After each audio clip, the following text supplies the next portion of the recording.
Hello students, we're just going to take a look at the process for how we add decimals. This is very similar to how we subtract decimals. It's the same standard way that you would add, except you have a decimal point. So we're going to go ahead and rewrite this question so it's up and down, makes our adding much easier. So 50.34 plus 68.84. So make sure your place values line up and then bring down your decimal.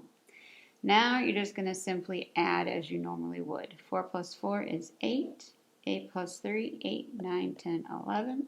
So 1 carry the 1. 8 plus 1 is 9.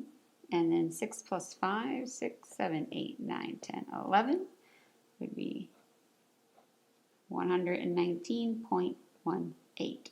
So how do I make sure that's correct? I'm going to again use my inverse operation, which we know that for addition it is subtraction and vice versa. So I'm going to take 119.18. I'm going to subtract 68.84. And I should get 50.34. If I don't, then my answer is wrong.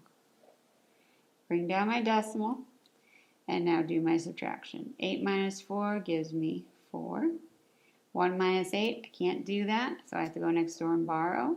That 9 becomes an 8, and that 1 becomes an 11. Count up from 8, 8, 9, 10, 11 gives me 3. 8 minus 8 is 0. 1 minus 6, I can't do that, so I need to borrow. That becomes a 0, and that becomes an 11. 11 minus 6, 6, 7, 8, 9, 10, 11 is 5. So I get 50.34. That's what I have here. So I know that this is correct, which means I know that this is also correct. And that is how we add decimals. And that's all we have for today. Thank you.